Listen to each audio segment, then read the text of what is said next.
ఆయన స్వరాలు మండు వేసవిలో మంచు తెమ్మెరలు, తొలకరివానతో జనించే మట్టి పరిమళాలు.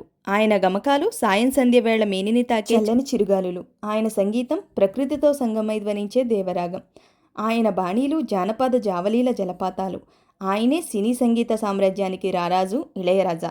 ఆయన సప్తస్వరాల ప్రభను పుణికిపుచ్చుకుని తన సంగీత మాధుర్యంతో ప్రకృతినే పరవశింపజేసిన ఆ మ్యూజికల్ మాస్ట్రో ఇళయరాజా అసామాన్యుడు. సంగీతానికి దైవత్వాన్ని ఆపాదించిన సర్వమాంత్రికుడు. సంగీత వాయిద్యంపై ధ్వనించే ప్రతి శబ్దంపైన పట్టున్న అరుదైన కళాకారుడు. ఉన్నది సప్తస్వరాలు, కానీ వాటితో రాజా పలికించే రాగాలు ఎన్నో.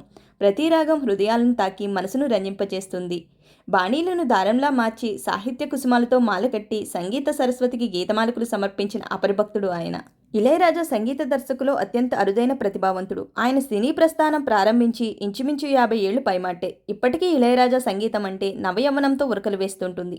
దక్షిణ భారత చలనచిత్ర పరిశ్రమలో ప్రముఖ సంగీత దర్శకుడు ఇళయరాజా. సంగీత మాస్ట్రో. 4,000 పాటలకు పైగా స్వరపరిచారు మరియు 3 దశాబ్దాల కెరీర్లో 800 చిత్రాలకు పైగా పనిచేశారు. అతను పాశ్చాత్య సంగీత సూక్ష్మ నైపుణ్యాలను పాటల్లో ప్రవేశపెట్టడం ద్వారా దక్షిణ భారతదేశంలో చలనచిత్ర సంగీతానికి ఒక ట్రెండ్ సెట్ చేయడంలో గుర్తింపు పొందారు. తమిళంతో పాటు మలయాళం, తెలుగు, కన్నడ, హిందీ చిత్రాలకు సంగీత దర్శకుడిగా పనిచేశారు. సంగీత విద్వాంసుడు, ఇసైజ్ఞాని బిరుదును పొందారు.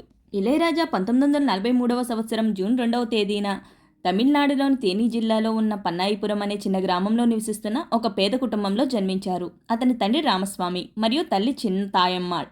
ఇళయరాజా అసలు పేరు జ్ఞానదేశికన్. ఆయనకు 2 సోదరులు.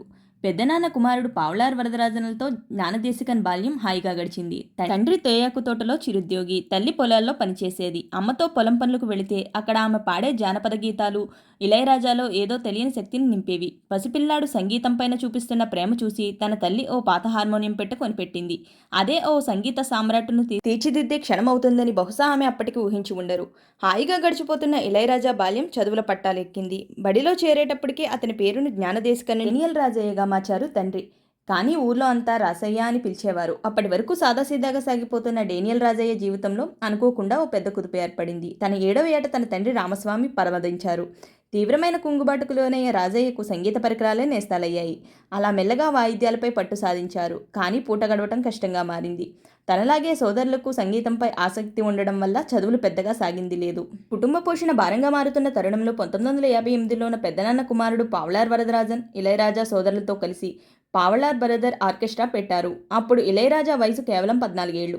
4 అన్నదమ్ములు కలిసి తిరగని ప్రదేశం లేదు. దాదాపు దక్షిణ భారతదేశం అంతటా పర్యటించారు.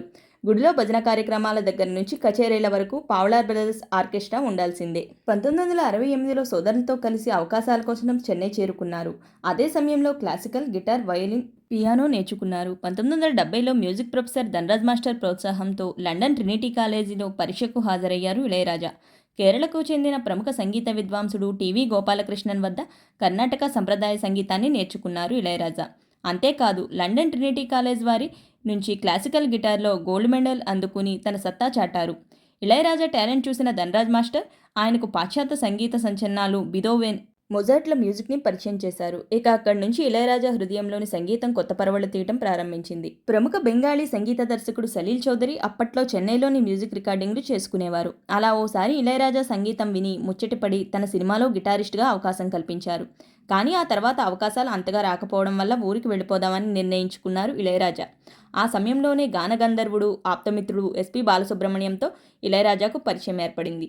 అప్పటికే గాయకుడిగా నిలదొక్కుంటున్న బాలు తన ఆర్కెస్ట్రాలో ఇళయరాజాకు శాశ్వత స్థానం కల్పించారు. అంతేకాదు కన్నడ సినీ పరిశ్రమకు సంగీత దర్శకుడిగా ఏలుతున్న తెలుగు వ్యక్తి జీకే వెంకటేష్ను ఇళయరాజాకు పరిచయం చేశారు. అలా జీకే వెంకటేష్ను అసిస్టెంట్గా మారిన ఇళయరాజా 1 కాదు 2 కాదు 200 సినిమాలకు సంగీత సహకారం అందించారు. 1976వ సంవత్సరం ఇళయరాజా కెరీర్లో మర్చిపోలేని ఏడాది. తమిళ నిర్మాత అరుణాచలం తను తీస్తున్న అన్నకిల్లి సినిమా కోసం ఇళయరాజాను సంగీత దర్శకుడిగా పరిచయం చేశారు. డేనియల్ను రాజయ్యను పేరును ఇళయరాజాగా మార్చారు. అప్పటికే హెచ్ఎం రాజా సంగీత దర్శకుడిగా ఉండటం వల్ల మరొకరు రాజా అనే పేరు ఎందుకని భావించిన అరుణాచలం ఇళయ అంటే చిన్న అని అర్థం వచ్చేలా ఇళయరాజా అనే పేరుకు నామకరణం చేశారు. ఆ పేరే భారతీయ సంగీత సామ్రాజ్యంలో సూర్యుడిలా వెలుగులు విరజిమ్మింది. అన్నాకిల్లితో గీతాల సంగీత దర్శకుడిగా పేరు తెచ్చుకున్నారు ఇళయరాజా. రామచిలుక పేరుతో తెలుగులో డబ్ అయిన సంగీత దర్శకుడు సత్యం. ఇళయరాజా ట్యూన్స్ను అలాగే ఉంచేశారు. ఆ పాటలు ఇక్కడి ప్రేక్షకులను మంత్రముగ్ధుల్ని చేశాయి. ఇళయరాజా సంగీత దర్శకుడిగా మారే సమయానికి ఇండస్ట్రీలో చాలా పెద్ద మ్యూజిక్ డైరెక్టర్లే ఉన్నారు. ఎలాంటి చిత్రానికైనా సంగీతాన్ని ఇవ్వగల కేవి మహదేవన్, చక్రవర్తి, సాలూరి రాజేశ్వరరావు, సత్యం లాంటి దిగ్గజ సంగీత దర్శకుల మధ్య ఇళయరాజా లాంటి కొత్త వ్యక్తి ఎలా నిలబడాలి, ఎలా తనలోని ప్రతిభను నిరూపించుకోవాలి, ఇదే ప్రశ్న ఆయన మెదడుని ఎప్పుడూ తొలిచివేసేది. తనకు వచ్చే అవకాశాలను నిరూపించుకోవడమే కాదు, చేసే బాణీలు 10 కాలాల పాటు ప్రజలు పాడుకునేలా ఉండాలని బలంగా కాంక్షించేవారు ఇళయరాజా. యువతకు చేరువయ్యే విధంగా ఉత్సాహభరితమైన సంగీతాన్ని వినిపించేందుకు తాపత్రయపడేవారు. అలా ఓ అద్భుతమైన అవకాశం 1978లో ఆయనకు వద్దకు వచ్చింది. వెండితెర వేల్పుల ఇప్పుడు ఆరాధనలు అందుకుంటున్న కమల్ హాసన్, రజనీకాంత్లను కలిసి నటించిన వయసు పిలిచింది సినిమాతో మూసబాణీలను బదులుకొట్టారు ఇళయరాజా. పాశ్చాత్య సంగీతాన్ని తలపించే బీట్స్తో అప్పటి కుర్రకారును చిందులేయించారు. ప్రత్యేకించి మబ్బే మసిగేసిందిలే పాట ఆల్ టైమ్ గ్రేట్ హిట్గా నిలిచింది. తెలుగులో చిరంజీవితో ఆరాధన, కృష్ణతో జమదగ్ని లాంటి సినిమాలను ఇళయరాజాతోనే మ్యూజిక్ చేయించారు భారతీరాజా. మరి బాలు మహేంద్ర కూడా రాజాతో కలిసి నిరీక్షణ చిత్రం కోసం రూపొందించిన పాటలు మర్చిపోలేము. వసంత కోకిల చిత్రంలో కమల్, శ్రీదేవి నటనకు ఇళయరాజా మ్యూజిక్ ఎంత అద్భుతమో చూసిన వాళ్లకే అనుభవం.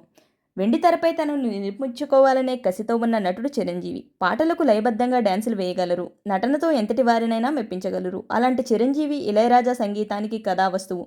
ఇక ఆ కాంబినేషన్ చూడాలి. తెలుగు సినీ సంగీతం స్వర్ణయుగం అంటే ఖచ్చితంగా గుర్తొచ్చే జేడి చిరంజీవి, ఇళయరాజా.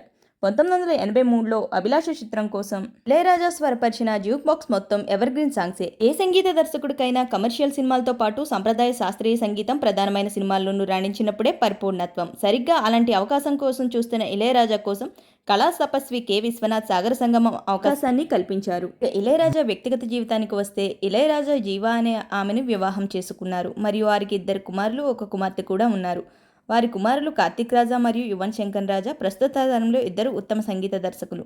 ఆయన కుమార్తె భవతారిణి నేపథ్య గాయని. ఆమె ఇటీవలే అనారోగ్య కారణాలతో మరణించారు. ఇళయరాజాకు అవార్డులు కూడా చాలానే వరించాయి. 2015లో international film festival of India IFFI ఇళయరాజాను జీవిత సాఫల్య పురస్కారంతో సత్కరించింది. 6 సార్లు ఫిల్మ్ఫేర్ పురస్కారాలను అందుకున్నారు ఇళయరాజా. ఉత్తమ సంగీత దర్శకుడిగా ఉమ్మడి ఆంధ్రప్రదేశ్ ప్రభుత్వం నుంచి 5 సార్లు నంది అవార్డును అందుకున్నారు. లెక్కలేనన్ని అవార్డులను ఆయన సొంతం చేసుకున్నారు.